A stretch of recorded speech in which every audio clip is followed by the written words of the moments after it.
শুভেচ্ছা সহ আমন্ত্রণ প্রত্যেককে টিএন সংলাপে আপনাদের সাথে আছি আমি আমিনুল মজলিস। দর্শক, আপনারা জানেন সমসাময়িক ও জনগুরুত্বপূর্ণ বিভিন্ন বিষয় নিয়ে আমাদের আলোচনা অনুষ্ঠান। অন্তর্বর্তী সরকার ক্ষমতা নেয়ার পর বেশ কিছু অনাকাঙ্ক্ষিত ঘটনাও ঘটেছে। বিশেষ করে আইনশৃঙ্খলা পরিস্থিতি সামাল দেয়া ছিল একটি বড় চ্যালেঞ্জ। সেই চ্যালেঞ্জ মোকাবেলায় সাম্প্রতিক সময়ে অপারেশন ডেভিল হান্ট কার্যক্রম নেওয়া হয়েছে। পাশাপাশি আমরা প্রতিনিয়তই দেখছি বিভিন্ন মহলের দাবি দেওয়া, এবং সেই দাবি দেওয়াগুলো সামলাতে গিয়েও নানা রকম অনাকাঙ্ক্ষিত ঘটনা ঘটছে। এর পাশাপাশি নির্বাচনের দাবি তো রয়েছেই। এইসব বিষয়গুলো নিয়েই আমরা আলাপ করব। যদিও আমাদের আজকের আলোচ্য বিষয় ডেভিল হান্ট কতটা স্বস্তি দেবে, এই আলাপের পাশে অন্যান্য আলাপগুলোও করব। এই আলাপের সাথে আমাদের সাথে অতিথি হিসেবে স্টুডিওতে রয়েছেন দুজন সম্মানিত অতিথি।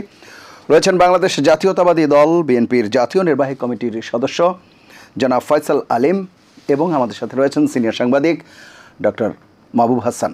এছাড়া অনলাইনে আমাদের সাথে যুক্ত আছেন বাংলাদেশ এলডিপির চেয়ারম্যান এবং 12 দলীয় জোটের মুখপাত্র জনাব সাদাত হোসেন সেলিম। আপনাদের তিনজনকে অনুষ্ঠানে স্বাগত। প্রিয় দর্শক, আপনারা যারা এই অনুষ্ঠান দেখছেন, আশা করছি পুরো অনুষ্ঠান জুড়েই আপনাদেরকে সাথে পাবো। আপনাদের জ্ঞাতার্থে জানিয়ে রাখি, অনুষ্ঠানটি সরাসরি ফেসবুকে সম্প্রচারিত হচ্ছে। সেক্ষেত্রে facebook.com/ATN বাংলা অনলাইন এই লিঙ্কে ক্লিক করলে আপনারা অনুষ্ঠানটি দেখতে পাবেন। কথা না বাড়িয়ে আমরা চলে যাব মূল আলোচনায়, কিন্তু তার আগে দিনের শিরোনামগুলো একটু দেখে আসি। অক্টোবরে শেখ হাসিনার বিরুদ্ধে 24 গণহত্যার রায়, অরাজক পরিস্থিতি ঠেকাতে অপারেশন ডেভিল হান্ট, গৃহযুদ্ধ লাগার শঙ্কা উড়িয়ে দিলেন আইন উপদেষ্টা।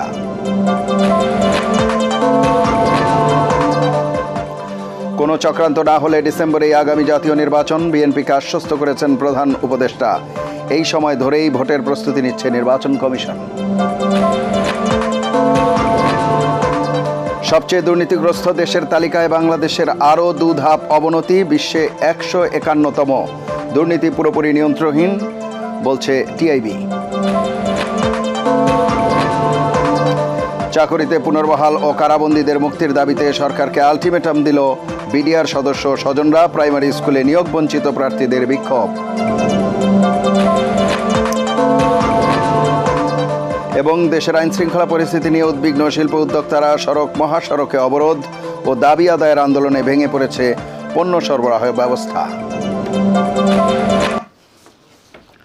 আমরা শিরোনাম শুনছিলাম, এবারে মূল আলোচনায় যাব। প্রথমে জনাব ফয়সাল আলিম, আপনাকে দিয়ে যদি আলোচনা শুরু করি। আমাদের আজকের আলোচ্য বিষয়ে ডেভিল হান্ট কতটা স্বস্তি দেবে বলছিলাম অনুষ্ঠানের শুরুতে। এই অন্তর্বর্তীকালীন সরকার ক্ষমতা নেয়ার পর আসলে আমরা যদি বলি, যে কোনো পরিস্থিতিতেই যখন একটি টার্ম থেকে আরেকটি টার্মে আসে, যে কোনো গভর্নমেন্টের সময় হোক, একেবারে প্রচলিত অবস্থায়ও যদি বলি, তখনও কিছুটা আইনশৃঙ্খলা পরিস্থিতির ব্যত্যয় ঘটার আশঙ্কা থাকে বা ঘটে। এবারকার পরিস্থিতি নিঃসন্দেহে ভিন্ন।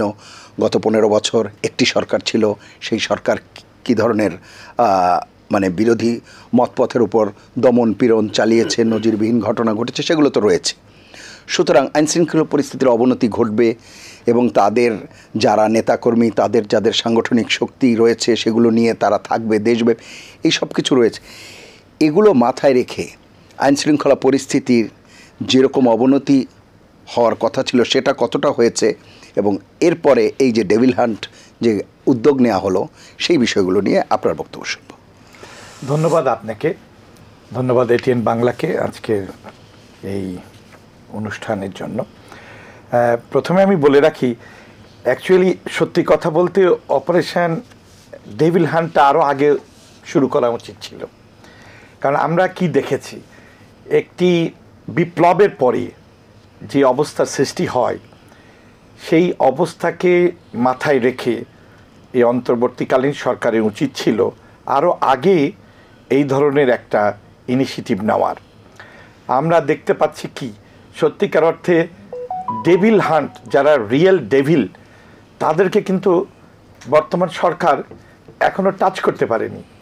এমনকি আপনি শুনলে অবাক হবেন যে যারা এই দেশের আইনশৃঙ্খলা পরিস্থিতিকে সম্পূর্ণভাবে ধ্বংস করার পায় তারা লিপ্ত ছিল, তারা কিন্তু এখনও দেশে ঘুরে বেড়াচ্ছে এবং আমরা যাদেরকে বলে থাকি ফ্যাসিস্ট, ফ্যাসিস্টের একটা বিরাট অংশ আমরা আজকে বাংলাদেশের বিভিন্ন জায়গায় দেখতে পাই। আমরা দেখতে পাই ফ্যাসিস্টের আরেকটা অংশ যারা ব্যুরোক্রেসিকে ধরে রেখেছে। আপনি দেখে থাকবেন যে ব্যুরোক্রেসির একটা বিরাট অংশে এখন পর্যন্ত এই ফ্যাসিস্ট হাসিনা সরকারের লোকজন বসা। তো আমার মনে হয় এই ডেভিল হান্টকে অনেক আগে থেকে শুরু করা উচিত ছিল, যদিও এটা দেরিতে হয়েছে। এটা একটা ভালো উদ্যোগ এবং এই উদ্যোগকে আমরা স্বাগত জানাই এবং একই সাথে আমরা মনে করি যে প্রকৃত ডেভিলরা যেখানে যেখানে লুকিয়ে আছে তাদেরকে খুঁজে বার করে তাদেরকে এখনই গ্রেপ্তার করা। যদিও সরকার ইতিমধ্যে পদক্ষেপ নিয়েছে, পুলিশ বাহিনীর ভিতর যারা ডেভিল আছে তাদেরকে ধরেছেন ইতিমধ্যে এবং বিভিন্ন জেলাতে গ্রেপ্তার অব্যাহত রয়েছে। এবং আমি মনে করি প্রশাসনেরও একটা অংশ যারা সুবিধাভোগী শুধু না, তারা বিভিন্নভাবে দমন পীড়নের সাথে গত 16 বছর জড়িত ছিল। বিএনপি তথা বিরোধী দলকে মুখ বন্ধ করার জন্য যে ধরনের নজিরবিহীন অবস্থার সৃষ্টি করেছিল এই ব্যুরোক্রেসিতে লুকিয়ে থাকা ডেভিলরা, তাদেরকেও কিন্তু বর্তমান সরকারের ছাড় দেওয়া উচিত না। তবে আমি এটা ভালো উদ্যোগ বলে মনে করি, গুড ইনিশিয়েটিভ। জি, এ যাবৎ মানে যেভাবে ধরা হচ্ছে সেগুলোকে কীরকম দেখছেন? এটি কি অনেকটা কেউ কেউ বলছে যেটি কি ঢালাও হয়ে যাচ্ছে কিনা, সেই জায়গাগুলোতে আপনার বক্তব্য? আমি মনে করি এখনও যাদেরকে ধরা হচ্ছে এটা এই রাঘব বোয়াল কিন্তু একজনকে আজকে হচ্ছে 607 জন শুধু ডেভিল হান্টে, আর ওভারঅল আজকে সব মিলিয়ে বিভিন্ন ওয়ারেন্ট মামলা এই সব মিলিয়ে 1775 জন আজকেই আটক করা হয়েছে। আপনি দেখে থাকবেন এই লিস্টের ভিতর কিন্তু রাঘব বোয়াল একজনও নেই। কেন নেই? আছে হয়তো 2-1 করে। তারা কিন্তু বাংলাদেশে বাস করছে। বাংলাদেশের 350 ফ্যাসিস্ট এমপির আজকে একটা বিরাট অংশ ঘুরে বেড়াচ্ছে। আমার এলাকা জয়পুরহাট সহ উত্তরবঙ্গে ফ্যাসিস্টরা কিন্তু ঘুরে বেড়াচ্ছে এবং যারা সরাসরি হত্যার সাথে জড়িত ছিল, নিরীহ মানুষকে হত্যা করেছে। শুধু জুলাই বিপ্লব না, আমার দল তথা বিএনপি এবং বিএনপির সাথে যারা বিরোধী দলে তখন ছিল তাদেরকে যেভাবে দমন করার জন্য অত্যাচার অবিচার চালানো হয়েছিল, সেই সব মানুষরা এখনও ঘুরে বেড়াচ্ছে। তো সুতরাং আমি মনে করি এই গ্রেপ্তার এটা কিছুটা আপনি বলতে পারেন এফেক্টিভ, কিন্তু পারতপক্ষে রিয়েল রাঘব বোয়াল তাদেরকে না ধরতে পারলে ডেভিল হান্টের যে মূল লক্ষ্য, এই কাঙ্ক্ষিত লক্ষ্যে সরকার পৌঁছাতে পারবে না। জি, আপনি বলছিলেন যে তৃণমূল পর্যায়ে যারা রয়েছে, রাঘব বোয়ালরা রয়েছে, অনেকে এমন অভিযোগও শোনা যায় যে এখন যারা যেমন আপনারা রয়েছেন কিংবা আপনাদের সমমনা যারা রয়েছে তাদের ছত্রছায়াও অনেক ডেভিল যারা আছে তারা হয়তো পার পেয়ে যাচ্ছে। ইভেন এই যে স্বেচ্ছাসেবক দল, স্বেচ্ছাসেবক লীগ থেকে এসে স্বেচ্ছাসেবক দলে কিংবা কৃষক লীগ থেকে এসে কৃষক দলে কেউ কেউ এই যে নব্য দল পরিবর্তন করে দেখা যাচ্ছে তাদের রং পাল্টে ফেলছেন এবং এর ভিতর স্থানীয় পর্যায়ে একটা লেনদেন বা একটা বোঝাপড়া হয়ে যাচ্ছে, যেটি আর্থিক বোঝাপড়া, তাতে করে যে মূল স্পিরিট সেটি তো বাধাগ্রস্ত হচ্ছে। আপনার কাছে কী মনে হয়? হ্যাঁ, আপনি ঠিক বলেছেন। তবে এটা হলো ইন্ডিভিজুয়ালি এলাকা ভিত্তিক এই ঘটনাগুলো ঘটছে। দলের হাইকমান্ড এ ব্যাপারে খুব সজাগ। আমাদের দলের ভারপ্রাপ্ত চেয়ারম্যান জনাব তারেক রহমান সাহেবের নির্দেশে শত শত বিএনপির নেতাকর্মীকে কিন্তু বহিষ্কার করা হয়েছে। আমরা জিরো টলারেন্স পলিসিতে আগাচ্ছি। যেখানেই চাঁদাবাজ, বিএনপির যে কোনো পর্যায়ের নেতাকর্মী হোক, চাঁদাবাজি করলেই সরাসরি বহিষ্কার। এখন যেটা দেখছেন সেটা হচ্ছে ইন্ডিভিজুয়ালি যেসব জায়গাতে হচ্ছে সেগুলো জায়গাতে ব্যবস্থা নেওয়া হচ্ছে। আসলে সত্যি কথা বলতে আপনি যে কথাটা প্রথমে বললেন যে একটা স্থানীয় পর্যায়ে যখন বিভিন্ন রাজনৈতিক দলের নেতারা থাকেন তখন স্বাভাবিকভাবে এত বড় একটা পরিবর্তনে আওয়ামী লীগ এবং তার দোসররা তারা বিভিন্নভাবে চেষ্টা করে যাবে তাদেরকে যে কোনোভাবে নিজেদেরকে রক্ষা করার জন্য।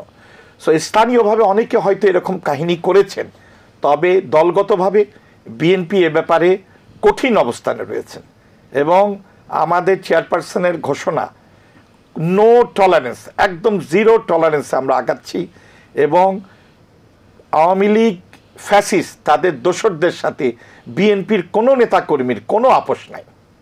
জি, অসংখ্য ধন্যবাদ। আমরা যাব জনাব সাদাত হোসেন সেলিম আপনার কাছে। জি, যে বিষয়টি আমরা আলাপ করছিলাম ডেভিল হান্ট প্রসঙ্গে, এ বিষয়ে আপনার বক্তব্য শুনবো। ধন্যবাদ আপনাকে, আপনার সাথে সাথে সহ আলোচক বৃন্দকে ধন্যবাদ জানাচ্ছি, দর্শক শ্রোতাদের ধন্যবাদ। আসলে যেটা শুরু করেছে সেটা আরো আগে হওয়া দরকার ছিল, সেটা আমাদের আলোচক বলেছেন। তো আমরা মনে করি দেরিতে হলো, যেটা শুরু করেছেন সেটা সফলতা কামনা করি, এবং এটা যেন কোনোভাবেই কোনো বিতর্কিত না হয়, আমরা সেই জিনিসটা দেখব। এবং ঢালাও গ্রেপ্তারের তো আসলে প্রয়োজন নেই, প্রয়োজন আসলে সঠিকভাবে আপনার শয়তানদেরকে আইনের আওতায় নিয়ে আসা। তো আমরা সেটাই আশা করছি, জনগণ সেটাই আশা করছে। আপনার সমাজের সর্বক্ষেত্রে গত 15 বছর যাবৎ যারা একটা সন্ত্রাস নৈরাজ্য সৃষ্টি করেছে, যারা লুণ্ঠন করেছে, যারা দেশে অর্থ পাচার করেছে, যারা বিনা ভোটে নির্বাচিত হয়ে জনগণ বিশৃঙ্খলা চালিয়েছেন, যারা গত জুলাই আগস্ট বিপ্লবে পাখির মতো আপনার জনতাকে হত্যা করেছে, তাদেরকে অবশ্যই আইনের আওতায় আনা উচিত। এখনো বাংলাদেশে এই যে শুধু বিগত সংসদের না, তার আগের সংসদের যদি আপনার সংসদের ধরি, সব মিলিয়ে খুব বেশি পালিয়ে যেতে পারে নাই। আর যারা পালিয়ে গেছেন তো গেছেন, তাদেরকেও রাষ্ট্র সহযোগিতা করেছে, তা নাহলে তো তারা পালাতে পারতেন না। তার দায়ও আপনার রাষ্ট্র এড়াতে পারেন না, স্বরাষ্ট্র উপদেষ্টা এড়াতে পারেন না, বিজেপি এড়াতে পারেন না, তারা অনেকে বিভিন্নভাবে পালিয়ে গেছেন। কিন্তু যারা দেশে আছেন তাদের প্রত্যেকের নামেই একাধিক খুনের মামলা আছে, তারা কিন্তু আপনার দেশে আছে, তারা কিন্তু ধরা পড়ছে না। এতদিন পর্যন্ত আইন শৃঙ্খলা বাহিনীর এক ধরনের অনীহা ছিল অথবা একটা অযোগ্যতা ছিল। এখন আমরা যেহেতু যৌথ বাহিনীর অভিযান, আমরা আশা করব যে যৌথ বাহিনী আপনার তাদের অর্পিত দায়িত্বটা পালন করবে। এতদিনের মতো যেন তারা কোনো বিতর্কিত কর্মকাণ্ড না করে, আপনার যেন মানবাধিকার লঙ্ঘন না হয়, সেই ব্যাপারটাও তাদেরকে খেয়াল রাখতে হবে। এবং এই যে বিভিন্ন স্থানে আছে আপনার সচিবালয়ে হতে আরম্ভ করে সমাজের রন্ধে রন্ধে, তাদেরকেও গ্রেপ্তার করতে হবে আপনার দেশের যদি আইন শৃঙ্খলাটাকে আপনার উন্নতি করতে হয়। আর পাশাপাশি আপনার যারা কালোবাজারি মজুদদার, যারা ইচ্ছাকৃতভাবে জিনিসপত্রের দাম বাড়িয়ে জনদুর্ভোগের সৃষ্টি করছেন, তাদেরকেও গ্রেপ্তার করতে হবে। আপনার ব্যবসায়ীদের মধ্যে অথবা আপনার এই যে মুনাফাখোরদের মধ্যে যে সিন্ডিকেটটা আছে, সে সিন্ডিকেটটা ভাঙতে হবে। এটা ছাড়াও আপনার বিভিন্ন ভাবে সিন্ডিকেট করে যারা জনগণকে জিম্মি করছে, সেসব জায়গায় তাদেরকে হাত দিতে হবে। হঠাৎ করে আপনার মধ্যপ্রাচ্যে যে টিকিট বিমানের, সেই বিমানের টিকিটের দাম ছিল 40,000 টাকা, 45,000 টাকা, হঠাৎ করে সেটা আপনার 1.5 লক্ষ 2 লক্ষ টাকা হয়ে গেছেন। গুটি কয়েকজন আপনার ট্রাভেল এজেন্টের কাছে আপনার পুরো জাতিটা জিম্মি, আপনার সেখানে তাদেরকে হাত দিতে হবে। আমরা আশাবাদী বাংলাদেশের সেনাবাহিনীর নেতৃত্বে আপনার যে যৌথ বাহিনী গঠিত হয়েছে, এই বাংলাদেশ সেনাবাহিনী দেশপ্রেমিক সেনাবাহিনী, বাংলাদেশের সেনাবাহিনী যে কোনো সংকটে জনগণের পাশে এসে অতীতে দাঁড়িয়েছে, বর্তমানে দাঁড়িয়ে আছেন এবং ভবিষ্যতেও তারা থাকবেন। তাদের প্রতি আমাদের সবসময় আস্থা এবং বিশ্বাস আছে। তারা সেই আস্থা এবং বিশ্বাসের মর্যাদা রেখে তাদের উপর অর্পিত দায়িত্ব তারা পালন করবেন এবং দেশে একটা শান্তির সুবাতাস বয়ে আনবে, আমরা এটা মনে করি। পাশাপাশি যারা রাজনৈতিকভাবে উচ্ছৃঙ্খল আচরণ করছে অথবা যারা রাজনৈতিকভাবে বিশৃঙ্খলা সৃষ্টির চেষ্টা করছেন, যারা উস্কানিমূলক আচরণ করছেন, সেসব উস্কানিমূলক তাদেরকেও চিহ্নিত করে তাদেরকেও আইনের আওতায় আনবেন, এই আমরা এটা মনে করি। এবং আমরা তাদের সর্বাঙ্গীন সহযোগিতা কামনা করি, আপনার সর্বাঙ্গীন আপনার সমর্থন দিচ্ছি এবং তাদের সফলতা কামনা করছি। জি, কিন্তু রাজনৈতিক দলগুলো যাতে তাদেরকে কোনো প্রশ্রয় না দেয়, সেটিও তো নিঃসন্দেহে চাওয়া হওয়া উচিত। এবং তৃণমূল পর্যায়ে আমরা যেটি বলছিলাম যে সেই জায়গায় একটা কঠোর অবস্থান, আমি দেখা গেল যে এই দল শেল্টার দিল না, কিন্তু অন্য দল তাদেরকে কাছে টেনে নিল, সেই জায়গায় তো একটা ঐকমত থাকা দরকার, না কি বলেন?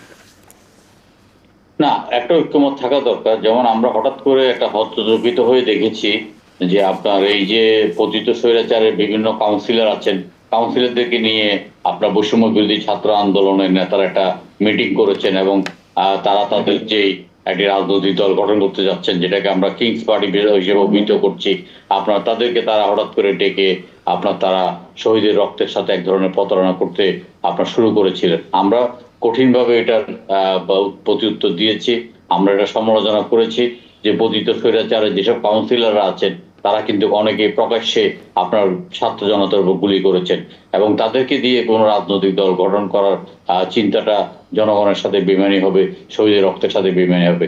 পাশাপাশি প্রান্তিক পর্যায়ে হয়তো কিছু আপনার রাজনৈতিক কর্মী পতিত স্বৈরাচারের দোষর বিভিন্নভাবে আশ্রয় প্রশ্রয় আপনার নেওয়ার চেষ্টা করছেন বিএনপি অথবা অন্যান্য দলে। কিন্তু এক্ষেত্রে বিএনপির অবস্থান অত্যন্ত কঠোর। বিএনপি প্রথম দিন থেকে বলেছেন যে নতুন কোনো যোগদান করানো যাবে না এবং নতুন কাউকে আশ্রয়পত্র দেওয়া যাবে না। আমরা আমাদের নির্বাচনী এলাকায় জিনিসটিকে মনিটরিং করছি এবং কঠিনভাবে আমরা অনুপ্রবেশকারীদেরকে আমরা নিরুৎসাহিত করার জন্য আমরা আমাদের দলের নেতা কর্মীদেরকে আমরা নির্দেশ দিচ্ছি। এবং সেই হিসেবে বলতে পারি দুই একটা বিচ্ছিন্ন ঘটনা দুই একটা জায়গায় ঘটতে পারে, কিন্তু এই ব্যাপারে আপনার বিএনপি চেয়ারপারসন যিনি অত্যন্ত কঠোর অবস্থানে আছেন। আমরা যারা যুগপৎ আন্দোলন করেছি বিএনপির সাথে গত বেশ কিছুদিন যাবৎ, আমরাও এই সব ব্যাপারে বেশ কঠোর অবস্থানে আছি। আমরা কোনো পতিত স্বৈরাচারের কোনো দোষরকে আমরা রাজনৈতিকভাবে পুনর্বাসন করব না, এই ব্যাপারে আমরা একদম দৃঢ় প্রতিজ্ঞ। সুতরাং দুই একটা বিচ্ছিন্ন ঘটনা ঘটতে পারে এবং দুই একটা বিচ্ছিন্ন ঘটনা যখনই আপনারা নলেজে আসে তখনই এটার বিরুদ্ধে একটা কঠোর অবস্থান নেওয়া হচ্ছে। এবং আমরা আপনাদেরকে মাধ্যমে জনগণকে আশ্বস্ত করতে পারি পতিত স্বৈরাচারের আপনার কোন রকমেরই রাজনৈতিকভাবে পুনর্বাসন করার কোন দায়িত্ব আমরা বিএনপি অথবা আমরা যারা বিএনপির সাথে যুগপৎ আন্দোলন করেছি আমরা এই ধরনের কোনো আপনার কর্মকাণ্ড থেকে আমরা নিজেদেরকে বিরত রাখবো এবং কোন স্বৈরাচারের দোষরদেরকে আমরা রাজনৈতিকভাবে পুনর্বাসন করব না। জি, অসংখ্য ধন্যবাদ। আমি আবার আসবো আপনার কাছে। আমরা শুনে আসি ডক্টর মাহবুব হাসান, যে আলোচনা করছিলাম এই যে অপারেশন ডেভিল হান্ট, এখন এ ধরনের যে কোনো অপারেশন এর আগে যেমন আমরা দেখেছি অপারেশন ক্লিন হার্ট বা যখন যে কোনো অপারেশন, এই অপারেশনগুলোর ক্ষেত্রে একটি মানবাধিকারের প্রশ্ন চলে আসে। সেই জায়গাতে আপনার কাছে মনে হয় কি না যে এটি আমি বলছি এ কারণে যে যখন ঢালাও হয়ে যায় তখন দেখা যাচ্ছে যে কেউ ব্যক্তিগত স্বার্থ চরিতার্থের জন্য হয়তো এমন কোনো ইনফরমেশন দিয়ে দিল, যাক কোনো নিরীহ সে হয়তো সেই ব্যাপারটায় জড়িত না, কিন্তু তখন তাকে সেই বিষয়টাতে জড়িত করে ফেলা হলো। এই ঘটনাগুলোর আশঙ্কা থাকে, সেই জায়গাতে বক্তব্য কী হবে আপনার? ধন্যবাদ আপনাকে। আসলে এটা খুবই কঠিন জিনিস যে খুঁজে বের করা যে উনি জড়িত কিন্তু জড়িত না কিংবা জড়িত না, এটা খুঁজে বের করা কঠিন এবং সিদ্ধান্ত নেওয়া কঠিন। অপারেশন ডেভিল হান্ট একটি ভালো উদ্যোগ বলে মনে করি, যেটা সেলিম সাহেব বলছেন যে এটা অনেক আগে হলে এটা বেটার হতো। আগে হলে বেটার হতো যে এর মধ্যে যারা ডেভিল শয়তান যারা, তারা কিন্তু লুকিয়ে গেছে, সমাজের রন্ধ্রে রন্ধ্রে ঢুকে গেছে, তাই না? ঢুকে গেছে এবং মিশে যাওয়ার চেষ্টা করছে। ধরেন অনেকে যেসব ছোটোখাটো দলের ভিতরে হয়তো ঢুকে গেছে, বড় দলে হয়তো বিএনপির ভিতরে ঢুকতে পারবে না বা এলডিপির ভিতরে হয়তো ঢুকতে পারবে না, কারণ দুটি দলই হলো মুক্তিযুদ্ধের দল। ফলে ওখানে এমন কেউ ঢুকতে পারবে না যারা নাকি কৃতকর্মের দিক থেকে অপরাধী। তো এটা কঠিন এই কারণে যে আমাদের যে সামাজিক সংস্কৃতি তাতে কিন্তু আমরা মানবিকতাকেই প্রাধান্য দিই বেশি। না, উনি তো মানুষ তো ওনাকে মারা বা ওনাকে ধরা এটা কি অন্যায়? কিন্তু উনি যে গুলি করে মেরেছেন প্রায় 2000 মানুষকে, হ্যাঁ, শেখ হাসিনা বললেন যে আমার কি দোষ, কিন্তু উনি জানেন না যে উনি 2000 লোককে হত্যা করেছেন, তাই না? এই বিষয়াশয়গুলো, উনিও তো মানুষ, এই ধরনের মানবিকতা দেখিয়ে কিন্তু আপনি এই রকম সন্ত্রাসী পার্টি এবং সন্ত্রাসী কার্যক্রমকে আপনি ঢাকা দিতে পারবেন না, ধামাচাপা দিতে পারবেন না। হ্যাঁ, এটা ঠিক যে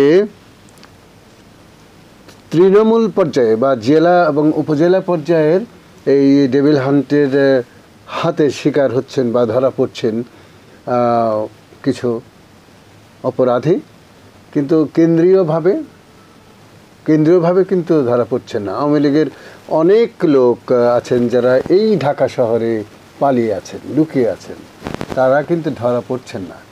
আপনি কি এটা বলতে পারবেন যে তারা এই আইন শৃঙ্খলা রক্ষাকারী বা 3 বাহিনীর যৌথ বাহিনীর মিলিত যৌথ বাহিনীর কানে সেই সব তথ্যগুলো নেই। আমরা আরেকটা মানে তথ্য দিই আপনাকে। সেনাবাহিনী থেকে বলা হয়েছিল যখন প্রথম যে 600, 650 বা 700, 750 মতো মানুষ তারা আশ্রয় দিয়েছে, মানুষকে আশ্রয় দিয়েছেন। তারা কারা? তারা আওয়ামী লীগেরই লোক, আওয়ামী লীগের বেনিফিশিয়ারি। হ্যাঁ, তো তারা কেন ধরা পড়লো না? তারা কি করে পালিয়ে গেল দেশের বাইরে? এই পররাষ্ট্রমন্ত্রী যে হাসান মাহমুদ, উনি কি করে গেলেন? এতে আমরা যদি নিজেরা খারাপ হই তাহলে তো ওই খারাপ লোকগুলোকে আমরা বলতে পারি না যে ওরা খারাপ। আমরা নিজেরাই তো খারাপ। তা আমরাও তাদেরকে লুকিয়ে থাকার জায়গা দিয়েছি, খাওয়াচ্ছি, দাওয়াচ্ছি এবং সুযোগ বুঝে বাইরে পাঠিয়ে দিচ্ছি। এই যে মানসিকতা আমাদের, হ্যাঁ, যে অপরাধীকে অপরাধী হিসেবে বিবেচনা না করে মানুষ হিসেবে বিবেচনা করা, এটা বোধহয় ঠিক না। আমাদের মানসিক সংস্কৃতি, আমাদের মানবিকতার যে বিষয় আশয়গুলো আছে সেগুলোকে মানে পুনর্বিবেচনা করা উচিত, যে কোনটা মানবিকতা, কোনটা মানসিকভাবে সাহায্য পাওয়ার উপযুক্ত, সেগুলোকে আগে বিবেচনা করতে হবে। টেবিল হান্টের মাধ্যমে ছেঁকে তোলা হোক A to Z আওয়ামী সন্ত্রাসীদের।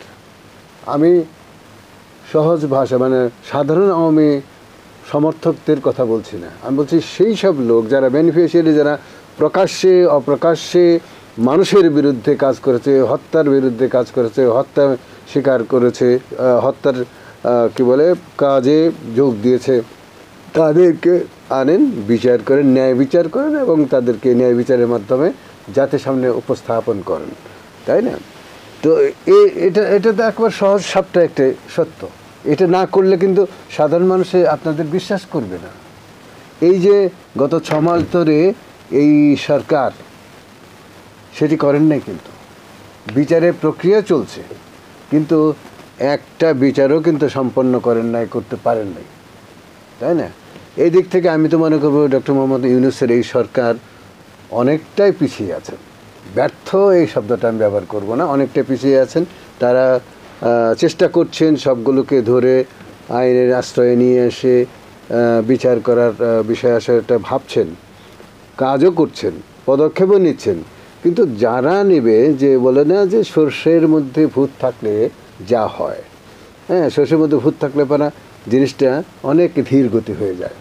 এই আচ্ছা পাচ্ছি না, অমুকটা তমুকটা। আমরা তো অতীতে বহুবারই দেখেছি যে ধরেন একজন আসামি প্রকাশ্যে ঘুরে বেড়াচ্ছে, কিন্তু পুলিশ তাদেরকে দেখে না, কয় না আমরা তো দেখতে পাচ্ছি না।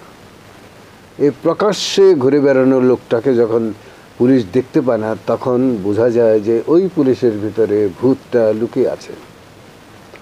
এখন এই যে আমাদের মানসিকতা, পুলিশের এই মানসিকতা, এটা পরিত্যাগ করতে হবে। পুলিশের ভিতর থেকে সাংস্কৃতিকভাবে তাদের ঝেড়ে মুছে সত্যিকার অর্থেই সেবক হিসাবে তাদের তৈরি করতে হবে। না হলে আপনি ডেভিলদের ধরতে পারবেন না এবং বিচারও করতে পারবেন না, তাই না? আমি মনে করি যে আমাদের বিচার ব্যবস্থায় যারা আইনি সহায়তা দেন, আমার মনে হয় না যে যারা চিহ্নিত এবং প্রকাশ্যে হত্যাযজ্ঞের সঙ্গে জড়িত আছে তাদের পক্ষে কোনো আইন প্রণেতা বা আইন প্রণেতা না, আইনজীবী যারা এই কাজে আছেন তারা প্রকাশ্যে দাঁড়াবেন না, অপ্রকাশ্যেও দাঁড়াবেন না, দাঁড়ানো উচিত না। মানবিকতার দিক থেকেও তাদের উচিত নয় যে ওইগুলো তারা করবেন না, কারণ তারা মানুষ নন, মানুষের মতো দেখতে, কিন্তু তারা ইতরতর প্রাণী। জি, আমি আসবো আবারও।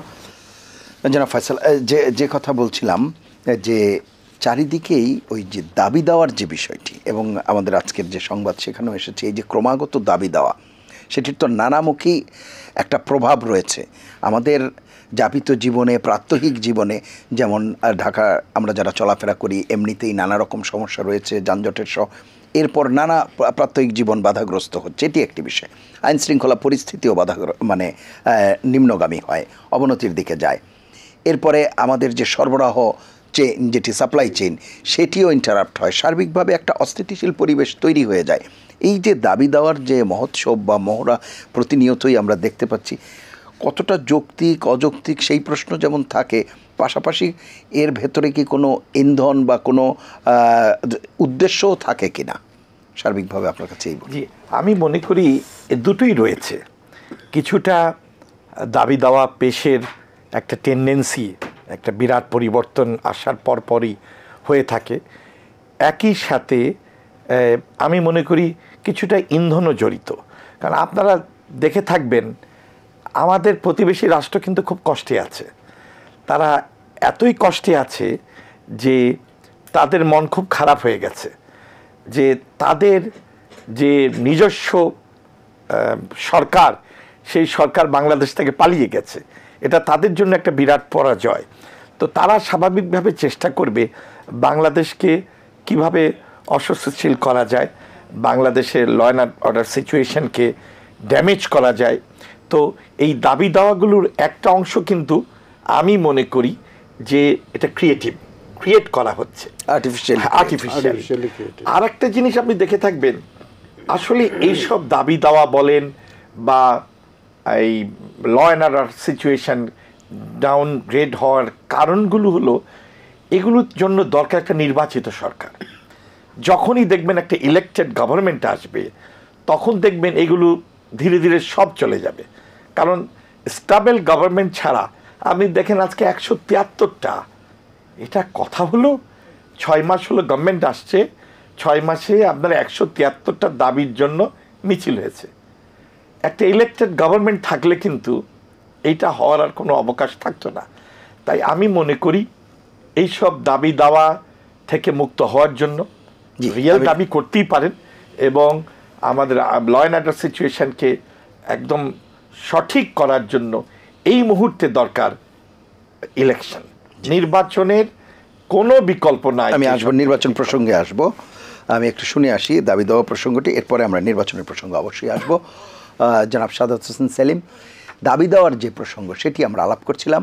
এই যে প্রতিনিয়ত দাবিগুলো আসছে এবং এই দাবিগুলো যেভাবে আসলে ট্যাকল করবার কথা ছিল সেটি সেভাবে সামাল দেওয়া যাচ্ছে না, এবং এটি কেন?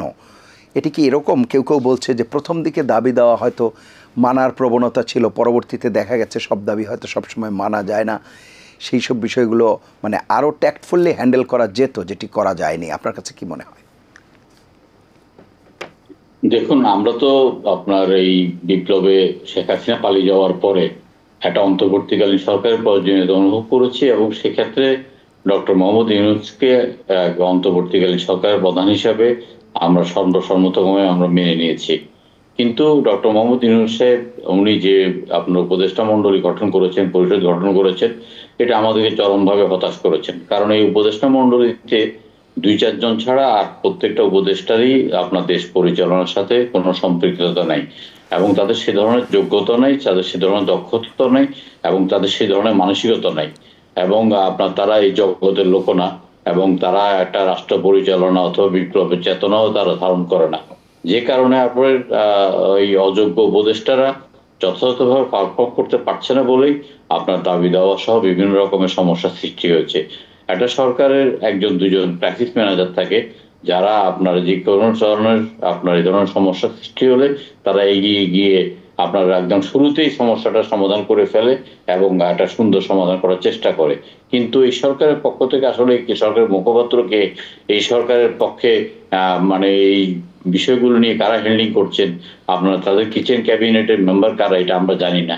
যে কারণে আপনার ঢালাওভাবে আপনার বিভিন্ন রকম দাবি দেওয়া নিয়ে আপনার মাঠে নামছেন, এবং শুধু তাই নয়, এই দাবি দেওয়ার সাথে সাথে এই যারা নামছেন তাদের মধ্যে কিন্তু এই জুলাই অগাস্টের অভ্যুত্থানের হাজারো শহীদ বা আপনার হাজারো আহত যারা সুচিকিৎসা পাচ্ছেন না, তারাও আপনার রাস্তায় নেমে আসতে বাধ্য হচ্ছেন। এবং এক্ষেত্রেই বোঝা যাচ্ছে যে সরকারের অদক্ষতা আপনার কতটা আপনার প্রেরণীয়, এবং এই সরকারের অদক্ষতা কতটা জনগণকে আপনার কষ্ট দিচ্ছে। আপনার এই সরকারের যে স্বাস্থ্য উপদেষ্টা, তিনি যে আহত আছেন, আহতদের সুচিকিৎসার কোনো ব্যবস্থা করতে পারেন নাই। আমরা শুরু থেকে বলেছি যে হয়তো সবাইকে বিদেশে পাঠানো সম্ভব নয়, কিন্তু বিদেশ থেকে তো আমরা বিশেষজ্ঞ ডক্টরদেরকে এনে তাদের চোখ এবং তাদের অঙ্গ আপনার যে কষ্টটা পাচ্ছে সেখান থেকে আমরা লাঘব করতে পারি এবং অনেকাংশে আমরা সফল হতে পারি। 6 মাস পরে দেখলাম যে অল্প কয়েকজন চিকিৎসককে তারা আপনার দেশে ডেকে এনেছেন এবং অল্প কয়েকজনকে তারা বিদেশে পাঠিয়েছেন, যে কাজটা আপনার অগাস্টের 8 তারিখ করার দরকার ছিল, 9 তারিখ বা 10 তারিখ করার দরকার ছিল, তারা সেটা পারেননি। আপনার বাণিজ্য উপদেষ্টা বলেন, আপনার আইন শৃঙ্খলা বাহিনীর জন্য স্বরাষ্ট্র উপদেষ্টা বলেন, তারাও তাদের দায়িত্বটা পালন করতে পারছেন না এবং তারা দায়িত্বটা পালন করতে না পারার কারণেই কিন্তু আপনার বিভিন্নভাবে দাবি দেওয়া আদায়ের একটা প্রবণতা এবং সরকারের উপর একটা চাপ সৃষ্টির একটা প্রবণতা এবং জনগণকে জিম্মি করার একটা প্রবণতা, মহাসড়কে কথায় কথা অবরোধ করার একটা প্রবণতা আমরা দেখতে পাচ্ছি, যেটা সরকার সঠিকভাবে হ্যান্ডলিং করতে পারছেন না। সরকার যদি সঠিকভাবে হ্যান্ডলিং করতে পারতো তাহলে কিন্তু দাবি দেওয়ার পরিমাণটা কমে আসতো। আমরা রাজনৈতিক দলগুলোর পক্ষ থেকে বারবার আহ্বান জানিয়েছি, এই সরকার কিন্তু দাবি দেওয়া পূরণের সরকার নয়। এই সরকার অন্তর্বর্তীকালীন সরকার সময়ের জন্য এসেছে একটা দ্রুত নির্বাচন দিয়ে জনগণের ক্ষমতা জনগণের হাতে ফিরিয়ে দিয়ে একটা জনগণের সরকার কায়েম করবেন। জনগণের সরকারই আপনার জনগণের সাথে কথা বলে তাদের কি দাবি দেওয়া আছে সেই দাবি দেওয়া কতটুকু পূরণ করা যায়, কতটা স্বল্পমেয়াদী পূরণ করা যায়, কতটা মধ্যমেয়াদী পূরণ করা যায়, কতটা দীর্ঘমেয়াদী পূরণ করা যায়, সে ব্যাপারে যথাযথ পদক্ষেপ নেবেন। কারণ যেই নির্বাচিত সরকার সেই নির্বাচিত সরকারের দায়বদ্ধতা আপনার জনগণের প্রতি। বর্তমান যারা উপদেষ্টা আছেন এই উপদেষ্টাদের কোনো দায় দায়িত্ব নাই, তৃণমূল তাদের কোনো অবস্থান নাই। এমনকি যারা দাবি দেওয়া করছেন এইসব দাবি দেওয়ার বিভিন্ন নেতা যারা আছেন তাদের সাথে এদের কোনো সম্পর্ক নেই, যে কারণে তারা আপনার সহজ জিনিসটাকে আরো পেঁচিয়ে ফেলছেন। এবং এই দাবি দেওয়ার ব্যাপারে আমরা তো রাজনৈতিক দলগুলোর পক্ষ থেকে বারবার আহ্বান জানাচ্ছি যে এটা উপযুক্ত সময় নয়। আপনারা এই সরকারকে প্রয়োজনীয় সংস্কার করে একটা নির্বাচনী রোডম্যাপ ঘোষণা করার মাধ্যমে একটা নির্বাচনী ট্রেনে রাষ্ট্রটা উঠবে এবং একটা নির্বাচনের মাধ্যমেই একটা সরকার গঠিত হলে সেই সরকারই আপনাদের দাবি দাওয়া পূরণ করবেন। তারপরে এই সরকারের অদক্ষতার কারণে এই সরকারের অযোগ্যতার কারণে আপনার দাবি দেওয়ার পরিমাণ দিনকে দিন বাড়ছে। তারপরে আমরা অ্যাপিল করছি যে আপনারা 15 বছর যাবৎ ধৈর্য ধরতে পেরেছেন, 15 বছর আপনারা কথা বলতে পারেন নাই, 15 বছর আপনারা দাবি দেওয়া পেশ করতে পারেন নাই, 15 বছর যাবৎ আপনারা আপনাদের অনেক দাবি দেওয়া নিয়ে নিষ্পেষিত ছিলেন, অনেক দাবি দেওয়া আপনাদের ন্যায্য আমরা স্বীকার করছি। তারপরে আপনারা একটু সময় দেন, একটা রাজনৈতিক সরকার গঠিত হোক, রাজনৈতিক সরকারে আপনাদের এই সমস্যাগুলোর সংকটগুলোর সমাধান করবে। তবে ইতিমধ্যে অযাচিতভাবে বিভিন্নভাবে জনগণকে জিম্মি করার যে প্রবণতা সৃষ্টি হয়েছে, বিভিন্ন জায়গায় যে অবরোধ করে জনগণকে কষ্ট দিচ্ছে, জনদুর্ভোগ করছে, এতে জনগণ কিন্তু ত্যক্ত বিরক্ত হচ্ছে। স্বরাষ্ট্র উপদেষ্টা কিন্তু আমরা বারবার বলছি যে স্বরাষ্ট্র উপদেষ্টার তিনি তার যোগ্যতার সাথে তার মন্ত্রণালয় পরিচালনা করতে পারছেন না। এই পরিপ্রেক্ষিতে প্রায় রাজনৈতিক দলগুলোই আপনার স্বরাষ্ট্র উপদেষ্টা অপসারণ দাবি করছেন এবং সেখানে নতুন স্বরাষ্ট্রমন্ত্রী নিয়োগ করা দাবি করছেন এবং বৈষম্য বিরোধী ছাত্র আন্দোলনের পক্ষ থেকে অথবা তাদের যে কিংস পার্টি আপনার ওই যে নাগরিক সমাজ তাদের পক্ষ থেকে, নাগরিক কমিটির পক্ষ থেকেও এই স্বরাষ্ট্র উপদেষ্টাকে সরিয়ে দিয়ে নতুন উপদেষ্টা নিয়োগ করার কথা বলছেন। আমরা ডক্টর মোহাম্মদ ইউনূসকে সরাসরি আমরা 2-1 বার অ্যাপ্রোচ করেছি যে যেহেতু এখানে অনেকগুলো মন্ত্রণালয় আছেন, অনেকগুলো দপ্তর আছেন, অধিদপ্তর আছেন, এই দপ্তর অধিদপ্তর পরিচালনা করার জন্য এই অল্প কয়েকজন উপদেষ্টা আপনারা পাচ্ছেন না। তো আপনারা আপনাদের দক্ষ, সৎ, অভিজ্ঞ, দেশপ্রেমিক আপনার কর্মঠ উপদেষ্টাদেরকে নিয়ে আপনার উপদেষ্টা মণ্ডলী পুনর্গঠন করেন, কিন্তু তিনি সেটাও করছেন না এবং তিনি পুনর্গঠনের নামে একজন নাট্যকারকে উপদেষ্টা হিসেবে নিয়োগ দিয়েছেন। এই মুহূর্তে দেশের এই অগ্নিগর্ভ পরিস্থিতিতে একজন নাট্যকারের পক্ষে রাষ্ট্রের যে গুরুতর সংকটগুলো আছে এই সংকটগুলো মোকাবিলা করা অতটা সহজ নয়। কি কারণে তিনি এটা করছেন না সেটা বুঝতে পারছি না। তিনি একটা বিশেষ জায়গাকে প্রাধান্য দিচ্ছেন, তিনি বিশেষ গোষ্ঠীকে প্রাধান্য দিচ্ছেন, তিনি যাদের ব্যাকগ্রাউন্ড এনজিও তাদেরকে তিনি আপনার প্রাধান্য দিচ্ছেন, যাদের বাড়ি চট্টগ্রাম তাদেরকে তিনি প্রাধান্য দিচ্ছেন। এটা একটা এনজিওগ্রাম সরকার, এই কথাটা প্রত্যেকেই বলছেন। একটা বিশাল আপনার দেশের একটা বিশাল অংশের কোনো প্রতিনিধি কিন্তু এই উপদেষ্টা মণ্ডলীতে নেই। যদি থাকতো এবং যেসব উপদেষ্টা আপনার তাদের কিছুটা ছাত্র জীবনের রাজনৈতিক ব্যাকগ্রাউন্ড এবং প্রশাসনিক দক্ষতা ইত্যাদি থাকতো তাহলে এই দাবি দাওয়াগুলোকে নিয়ে আরো সুন্দরভাবে হ্যান্ডলিং করতে পারতেন। তো আমাদের এই কথাগুলো কিন্তু সরকার শুনছেন না। সরকার কিন্তু আমার মনে হয় ইতিমধ্যে কিছুটা পথ হারিয়ে ফেলেছেন। তারা কিন্তু আপনার বিভিন্ন বিপজ্জনক চিন্তা ভাবনা করছেন, তারা কিন্তু বিভিন্ন বিপজ্জনক খেলায় মেতে ওঠার এক ধরনের প্রবণতা সৃষ্টি হচ্ছে। আমরা কেউ কিন্তু আপনার ভোটারের বয়স 17 বছর করার জন্য দাবি করি নাই। তারা নিজ উদ্যোগে ভোটারদের বয়স 17 বছর করার একটা প্রস্তাব দিচ্ছেন, যেটা আমরা মেনে নিতে কোনো অবস্থায় রাজি নই। আমরা আপনার এই যে 25 বছর বয়স হলো যে আপনার একটা সংসদ নির্বাচনের জন্য উপযুক্ত সময়, সেটাকে কমিয়ে এনে আপনার 21 বছর করে একটা কচিকাঁচার সংসদ করতে চেষ্টা করছেন। অতীতে অনেকবার ছাত্র আন্দোলন হয়েছে, ছাত্র গণ অভ্যুত্থান হয়েছে, ছাত্ররা কিন্তু এসে ক্ষমতার ভাগ বসায় নেই। কিন্তু এখানে এই ছাত্ররা কিন্তু আপনার শিক্ষাঙ্গনে ফেরত না গিয়ে আপনার বিভিন্ন ডিসি অফিসে, সচিবালয়ে, ইউনিয়ন পরিষদে, জেলা পরিষদে গিয়ে তারা বিভিন্ন ভাগ পাঠানোর দাবি করছে। এতে করে বিশৃঙ্খলাটা আরো বেশি হচ্ছে। এইসব ব্যাপারে আমরা মনে করি যে আসলে অতীতে কোনো কিংস পার্টি গঠন করে আমরা খুব সুবিধা করতে পারেনি। এই মুহূর্তে কয়েকজন উপদেষ্টা একটা কিংস পার্টি গঠন করে ক্ষমতাকে প্রলম্বিত করার একটা চেষ্টা করছেন, নির্বাচনকে প্রলম্বিত করার একটা চেষ্টা করছেন, বিভিন্ন রকম সংস্কারের কথা বলে তারা সময় যাপন করছেন। এই সরকার গত 6 মাসে একটি মন্ত্রণালয়ের সামান্যতম সফলতা তারা জাতির সামনে উপস্থাপন করতে পারেন নাই। আইন শৃঙ্খলার চরম অবনতি, আপনার সড়ক দুর্ঘটনা, প্রচন্ড যানজট, বিমানের সিন্ডিকেট, জিনিসপত্রের অগ্নিমূল্য, এগুলো কোনো কিছুতে তারা কোনো হাত দিতে পারছেন না। সুতরাং সেক্ষেত্রে স্বাস্থ্যসেবার ব্যাপারও দালাল ছাড়া আপনি কোনো হাসপাতালে আপনার কোনো রোগী ভর্তি করাতে পারবেন না। কোনোভাবেই কোনো আপনার সংস্কার হচ্ছে না। দেখেন, দেশের মধ্যে প্রচুর ফৌজদারি আইন মামলা আছে, প্রচুর দেওয়ানি মামলা আছে। এক একটা দেওয়ানি মামলা 10 বছর, 15 বছর, 20 বছর, 30 বছরও এটা সেটেল হয় নাই। জনাব আসিফ নজরুল সাহেব, তিনি আইনের ছাত্র এবং তিনি আইন মন্ত্রণালয়ের দায়িত্ব আছেন। তিনি যদি বলতেন যে 20 বছর পুরনো যেই আপনার দেওয়ানি মামলাগুলো আছে, এই মামলাগুলোকে আগামী 3 মাসের মধ্যেই আপনার এটার একটা রাষ্ট্র টেনে ধরতে হবে এবং এই 3 মাসের মধ্যে এটা একটা সমাধান করতে হবে, তাহলে তো আমরা একটা সংস্কার মনে করতে পারতাম। কিন্তু কোনো মন্ত্রণালয় কিন্তু কোনো সংস্কার করছেন না। তাইলে একটা মেজর সমস্যার আপনার সংকটের আপনার তারা সমাধান করতে পারছেন না। এবং উপরন্ত যে সমস্ত আপনার এই যে সংস্কার কমিটির প্রস্তাব, এই প্রস্তাবগুলো আপনার আমরা সবগুলো যে গ্রহণ করব এমন কিছু না। আমরা আপনার এই মুহূর্তে ওই 4টা বিভাগ করা, আপনার একদম উপজেলা পর্যায়ে বিচারকে নিয়ে যাওয়া, আপনার এখানে আপনার এই জিনিসগুলোকে আমরা অবশ্যই আমরা মেনে নেব না এবং এটা মেনে নেওয়ার কোনো কাজ নেই। এবং আমরা বলছি যে সর্বঙ্গে আপনার জাতীয় সংসদ নির্বাচন দিতে হবে। এখানে কেউ আপনার আমি নির্বাচন প্রসঙ্গে আসবো, জনাব সাদাত হোসেন সেলিম, নির্বাচন প্রসঙ্গে আমি আসবো। আরেকটি বিষয় আমরা সাম্প্রতিক সময়ে দেখছি, যেটি মব জাস্টিস বলা হচ্ছে, আসলে তো মব ভায়োলেন্স হয়ে যাচ্ছে, সেটিও কি আইন শৃঙ্খলা পরিস্থিতির যথেষ্ট অবনতি ঘটাচ্ছে না? জি, সেটা যথেষ্ট আইন শৃঙ্খলার পরিস্থিতি অবনতি ঘটাচ্ছে।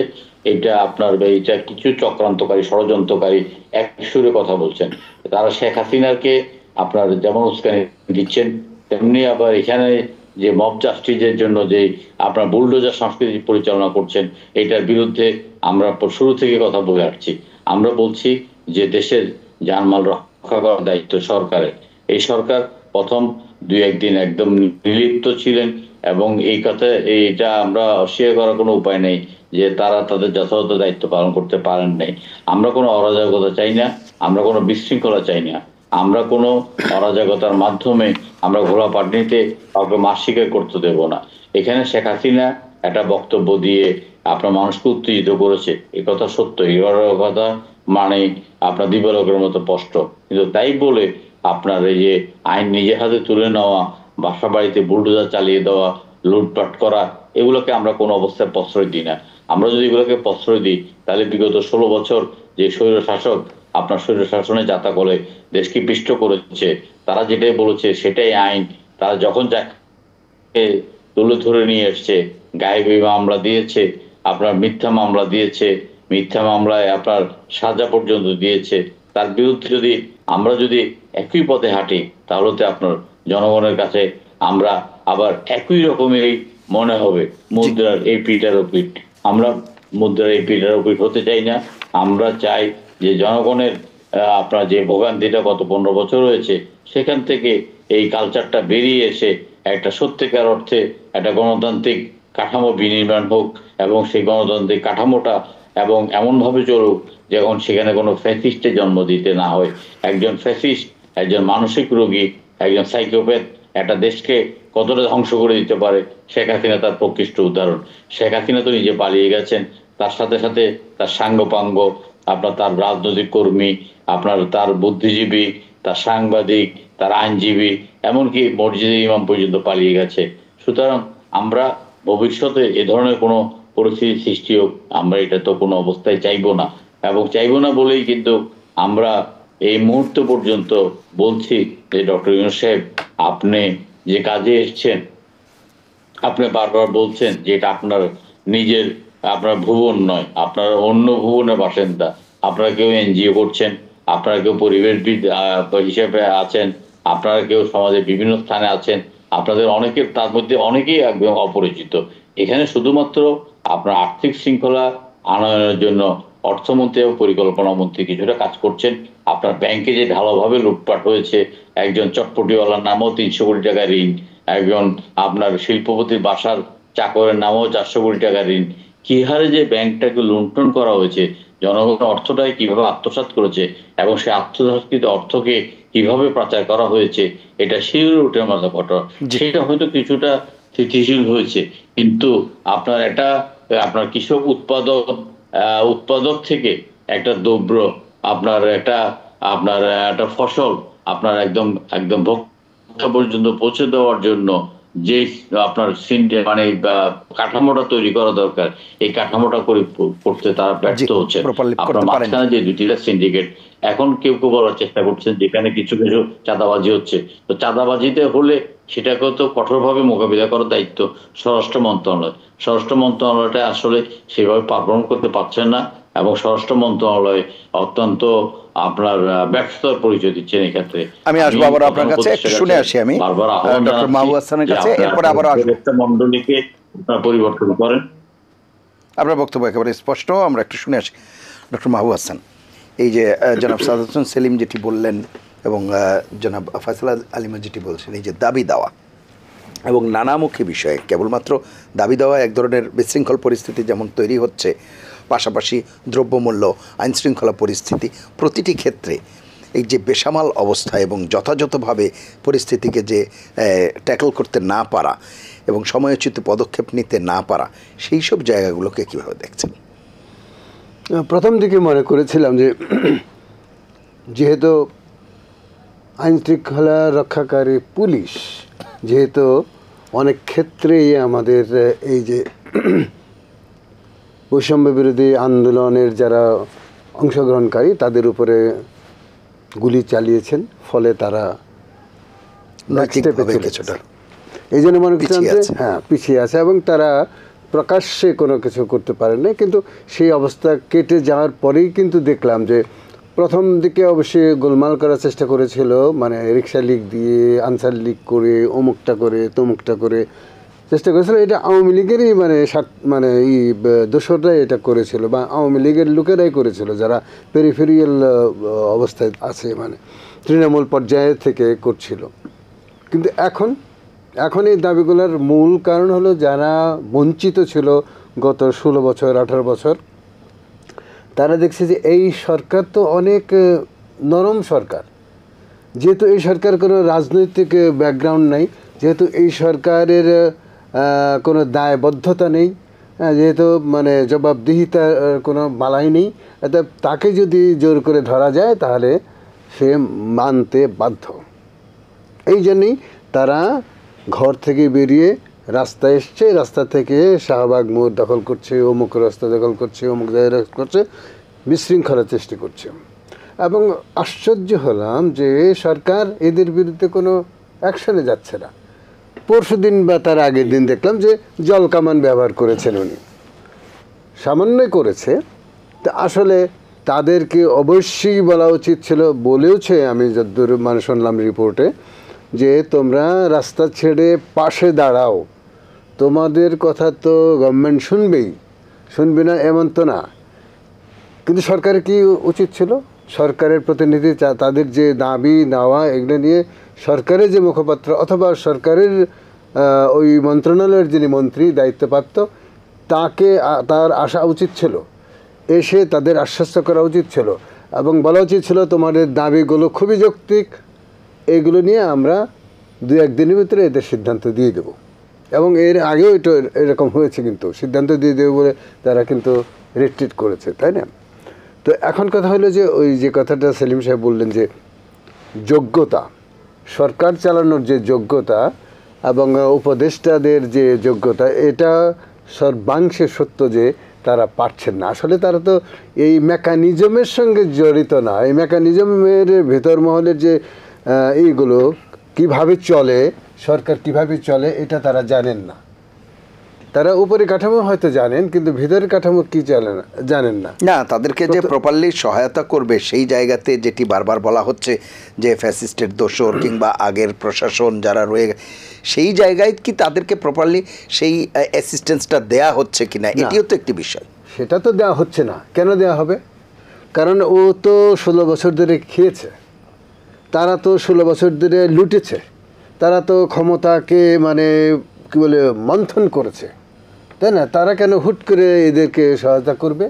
তাদেরকে মানে ব্যর্থ প্রমাণ করতে হবে, ব্যর্থ প্রমাণ করতে হবে। কারণ তার যে নেত্রী, তাকে তো মানে দিতে হবে, ব্যাক করাইতে হবে।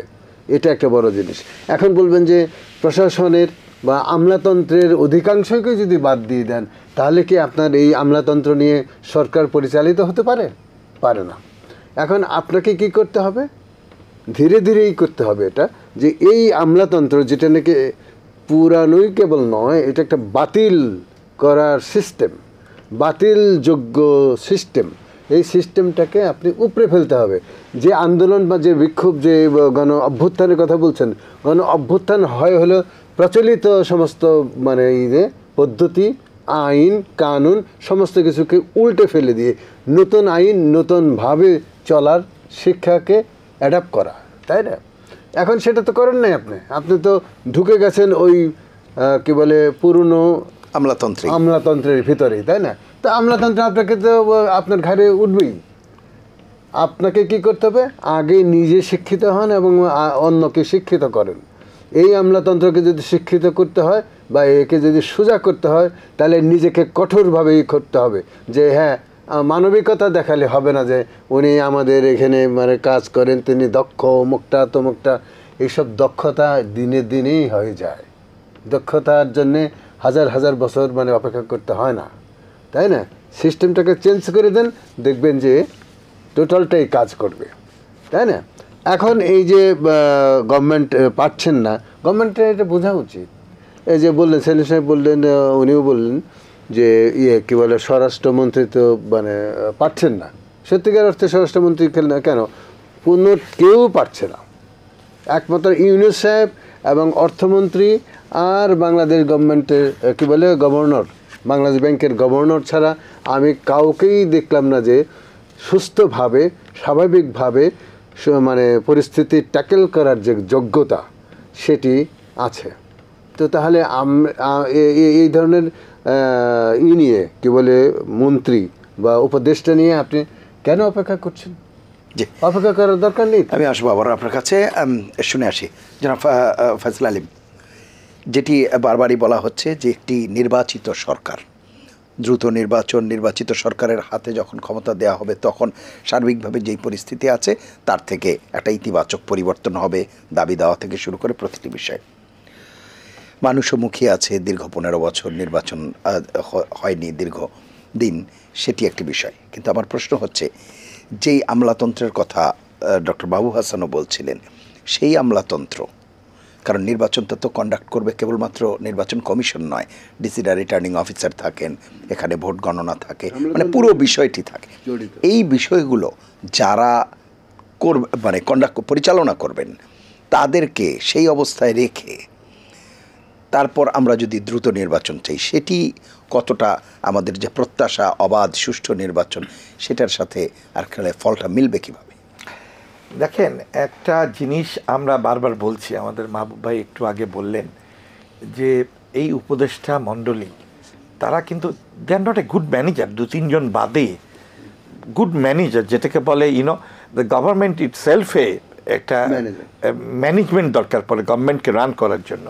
তো সেখানে দেখেন 2-3 জন ছাড়া আমাদের ল্যাক অফ ম্যানেজার্স এখানে আছে এবং তারা সঠিকভাবে পদক্ষেপ কিছুই নিতে পারছেন না। ধরেন ব্যুরোক্রেসি, আজকে 6 মাস হয়ে গেল, ব্যুরোক্রেসিতে কোথায় কোথায় ফ্যাসিস্টের লোক আছে, কিভাবে আমরা সরাবো, কিভাবে ফ্যাসিস্ট মুক্ত আমরা গভর্নমেন্ট ম্যানেজমেন্ট তৈরি করব, ব্যুরোক্রেসি তৈরি করব, এই ব্যাপারে কিন্তু কোনো সুষ্ঠু পদক্ষেপ না হয়নি। এমন আমার জানা মতে এখনও শত শত পেন্ডিং কেস রয়েছে। কেবল গতকালকে 172 জনের আমরা দেখেছি একটা প্রমোশন দিয়ে করা হয়েছে যারা 16 বছর ধরে যে বঞ্চিত ছিল। ঠিক এইভাবে কিন্তু দেখবেন গোটা ব্যুরোক্রেসি আজকে ওই পতিত সরকারের লোকজন দ্বারা বিভিন্ন জায়গায় এখন পর্যন্ত রয়েছে এবং এইটাকে ক্লিয়ার করবে কারা? ক্লিয়ার করতে হবে উপদেষ্টা পরিষদকে।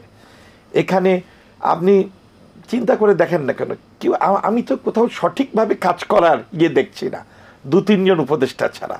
মানে উইথ ডিউ রেসপেক্ট, তারা হয়তো তাদের নিজস্ব অবস্থানে তারা they are good people, no question about it, তারা প্রত্যেকেই ভালো মানুষ, কিন্তু ভালো মানুষ হলে চলবে কেমন করে? সরকার চালানোর অভিজ্ঞতা একটু ভিন্ন ধর্মী।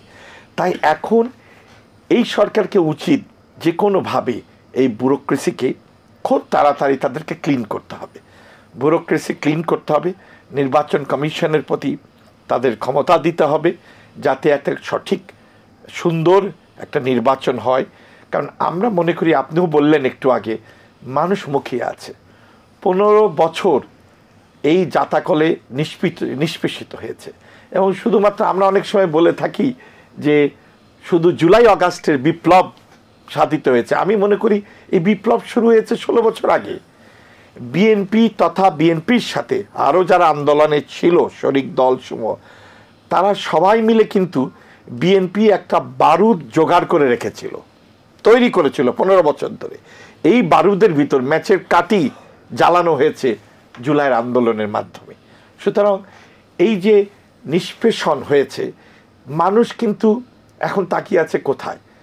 তারা কোনো কিছু দেখতে চায় না। আপনি যদি আমার গ্রামে, আমি গতকালকে ছিলাম, গত 2-3 দিন, আমি যেখানেই গেছি গ্রাম পর্যায়ে, মানুষজনে একটা কথা, বাবা নির্বাচন কবে হবে, কারণ তারা নির্বাচনে ভোট দিতে চায়। তো ভোট দেওয়ার জন্য যে দিক দিয়ে আগাতে হবে, আমি মনে করি আমাদের প্রধান উপদেষ্টার তার প্রতিটি পদক্ষেপ, যেগুলো পদক্ষেপ উনি নেওয়ার চেষ্টা করছেন, এরই মধ্যে তো আশ্বস্ত করেছেন, এর জন্য ধন্যবাদ জানাই ওনাকে। কিন্তু টোটাল এই উপদেষ্টা মণ্ডলীর টোটাল কর্মকাণ্ডকে যদি আমরা বিশ্লেষণ করি, আমি ল্যাক দেখতে পাই দ্রব্যমূল্যের ব্যাপারে, একটা বিরাট ল্যাক, আইনশৃঙ্খলা পরিস্থিতির উপরে, এটা বলতে বাধ্য হব, এইভাবে একটা গভর্নমেন্ট চলতে পারে না যেভাবে চালাচ্ছেন। তারপরে ব্যুরোক্রেসিকে ক্লিন করা, ব্যুরোক্রেসি ক্লিন ইমিডিয়েটলি আরও আগে করা উচিত ছিল। কিছু কিছু জায়গায় আমি শুনলে অবাক হবেন, আমি কয়েক মাস আগে আমাদের যখন ডিসি পরিবর্তন হচ্ছিল, আমার জেলা জয়পুরহাটে প্রথমে একজন ডিসিকে দেওয়া হলো। ইনি স্বৈরাচারের দোসর, ফ্যাসিস্টের দোসর একজনকে। তাহলে আমাদের এই আন্দোলনের ইয়েটা কি হলো, রেজাল্টটা কি আসলো? তারপরে যা হোক প্রতিবাদ আসার পরে ডিসি পরিবর্তন করা হলো। তাই আমি মনে করি যে অবিলম্বে ব্যুরোক্রেসিতে হাত দেওয়া উচিত। খুব তাড়াতাড়ি ব্যুরোক্রেসির ভিতর লুকিয়ে থাকা, ঘাপটি মেরে থাকা। আপনি কিছুদিন আগে দেখেছেন একজন ব্যুরোক্রেট লিফলেট বিতরণ করছে। What a nonsense! আপনি কি করে করতে পারেন? আমরা টিভিতে দেখেছি, আমি জানি না ঘটনাটা কতটুকু সত্য। তো এইটা যদি হয়ে থাকে, এটা তো একটা মারাত্মক অন্যায়। এটার জন্য সরকারকে ব্যবস্থা নেওয়া উচিত। তার মানে ওনার মতো আরও 2-4 জন বা আরও শত শত ব্যুরোক্রেসির ভিতর আছে যারা ঘাপটি মেরে আছে, যে কখন তারা মাস্টার এসে হুট করে ঢুকে পড়বে এই চিন্তায় আছে। যদিও সেই আশা ঘুরে বালি, হাসিনা সরকার বা হাসিনা পতিত হাসিনা বাংলাদেশে আসা, সে আশা ঘুরে বালি। বাংলাদেশের মানুষ সরাসরি প্রত্যাখ্যান করেছে এই ফ্যাসিস্টকে। তো আমি ওই জন্য আবারও আপনার কথার সাথে ইকো করব যে এই মুহূর্তে দরকার উপদেষ্টা মণ্ডলীর জন্য আইনশৃঙ্খলা পরিস্থিতি ঠিক করা, দ্রব্যমূল্যকে ঠিক করা এবং ব্যুরোক্রেসিকে ঠিক করা।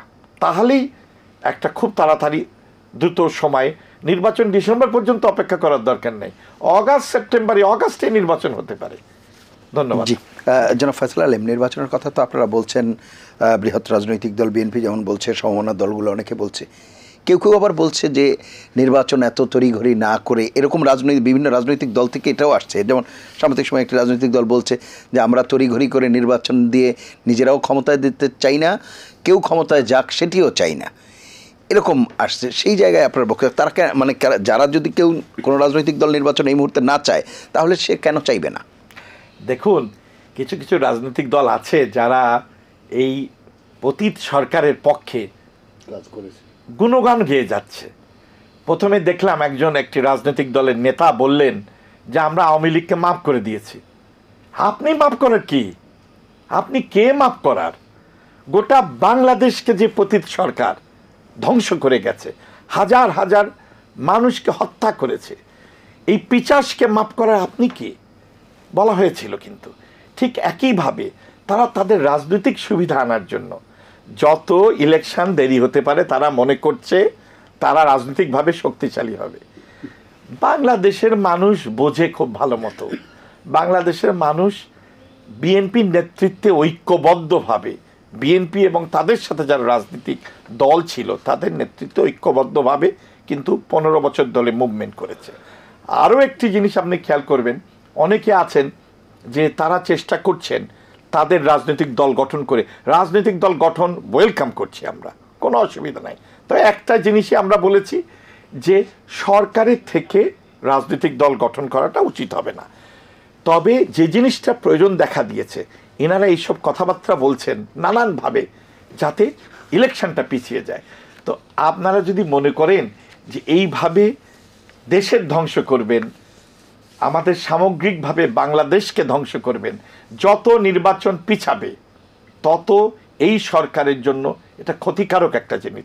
ইনস্টেবিলিটি আসবে। স্টেবল গভর্নমেন্ট থাকার জন্য ইলেকটেড গভর্নমেন্ট থাকতে হবে, এবং ইলেকটেড গভর্নমেন্টের জন্য এই মুহূর্তে দরকার যে সব জিনিস, যে যতটুকু সংস্কার করা দরকার সেই সংস্কারগুলো করে যদি আমরা ইলেকশনের দিকে ধাবিত হতে পারি, ওই সব কথা না বলে যে আমরা আগে অমুক করবো, এগুলো তো সবাই বোঝে।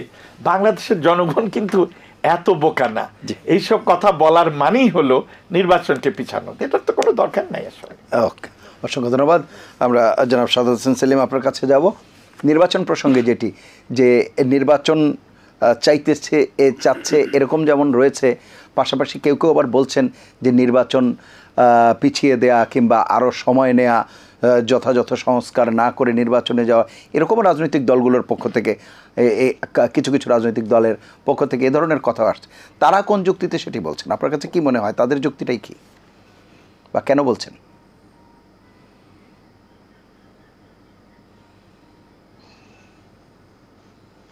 না, নির্বাচন তো হতেই হবে। নির্বাচনের ব্যাপারে তো একটা মোটামুটি ভাবে আমরা একটা রোডম্যাপ পেয়ে গেছি যে ডিসেম্বরের মধ্যে নির্বাচনটা হবে, এবং আমরা এটা বিশ্বাস করতে যে ডিসেম্বরের মধ্যে নির্বাচন হবে, বিকল্প নাই। নির্বাচনের চিন্তা করে কিছু কিছু বিপজ্জনক কথা আমি মুক্ত শুনতে পাই, এবং শৃঙ্খলতা আমরা জিম্মি হতে পারি না। কারো জন্য আমাদের এখন সম্পূর্ণ আপনার বেলাইনাটি, আমরা গণপরিষদ নির্ব, আমরা সংবিধান প্রণয়ন করব, আমরা গণভোট দেব, আমরা স্থানীয় সরকার নির্বাচন দেব। জি, অসংখ্য ধন্যবাদ। আমরা আর এই আলোচনা হয়তো এগিয়ে নিতে পারছি না। ডক্টর মাহবুব হাসান, আপনাকে দিয়ে আমরা শেষ করব, নির্বাচন প্রসঙ্গে আপনার বক্তব্য শুনে শেষ করব। নির্বাচন একটা অনিবার্য বিষয় এই পরিস্থিতিতে, কারণ আমরা তো দেখতে পাচ্ছি যে আমাদের বর্তমান সরকার ঠিক স্ট্যাবল হতে পারেনি। তার আইন শৃঙ্খলার ব্যাপারে বা বাণিজ্যের বিষয়ে, দ্রব্যমূল্যের বিষয়ে বা অন্য অন্য দাবি দেওয়া পরিশোধে করতে পারেনি। কারণ হলে তাদের অদক্ষতাই হলে সবচেয়ে বড় দায়ী। যদি একটি নির্বাচিত সরকার, যাদের ক্রেডিবিলিটি আছে জনগণের কাছে, জবাবদিহিতা দেওয়ার নেই, তাহলে কিন্তু তারা পারত। যেহেতু সেটা নাই, এই জন্যে উচিত যে একটি নির্বাচিত সরকারের হাতে ক্ষমতা দেওয়া। এখন আপনি বলবেন যে যে কথাগুলো আমরা সবাই আলোচনা করে এবং জানতে পারলাম যে এই ব্যুরোক্রেসি নিয়ে, এই যে ব্যুরোক্রেসি নির্বাচন কমিশনকে হেল্প করবেন মাঠ পর্যায় থেকে একবারে টপ পর্যন্ত, তাদের সততার উপরে কি নির্ভর করে যে এই নির্বাচনটা সুষ্ঠু, অবাধ এবং নিরপেক্ষভাবে হবে কি না, প্রত্যেকটা মানুষ ভোট দিতে পারবে কি না। কারণ গত 15 বছর নয়, আরও বেশি বহু বছর ধরেই আমরা কম বেশি ভোট দিতে পারি না। সেই 72 সন থেকেই শুরু হয়েছে কম আর বেশি, তাই না? এখন এই 16 বছরে সবচেয়ে বেশি নিকৃষ্টতমভাবে কাজগুলো করেছে হাসিনা, যার জন্যে আমরা তাকে মানে মনে করি যে সে ফ্যাসিস্ট এবং দেশের জন্যে, দেশের গণতন্ত্রের জন্যে, মানুষের অধিকারকে তিনি দলিত মথিত করে পুরো জিনিসটাকে, কোনো গণতান্ত্রিক পরিবেশ পরিস্থিতিকে মানে ধ্বংস করে দিয়ে গেছেন। এটাকে পুনরুদ্ধার করতে হলে অবশ্যই নির্বাচন খুবই দ্রুত এবং সুষ্ঠুভাবে করা উচিত। যে যে নির্বাচন কমিশন মানে গঠিত হয়েছে, আমি আশা করব আমলাতন্ত্রকে নিয়ে বা জনগণের সহযোগিতা নিয়ে, এই সরকারের সহযোগিতা নিয়ে এই মানে নির্বাচনটাকে তারা সুষ্ঠু স্বাভাবিকভাবে করতে পারবেন, এটা আমি বিশ্বাস করি। তা না হলে কিন্তু আমাদের খবর হয়ে যাবে। অসংখ্য ধন্যবাদ আপনাদের তিনজনকে অনুষ্ঠানে অংশ নেওয়ার জন্য। প্রিয় দর্শক, এই ছিল আজকের এটিএন সংলাপ। পরবর্তী অনুষ্ঠান দেখার আমন্ত্রণ জানিয়ে বিদায় নিচ্ছি।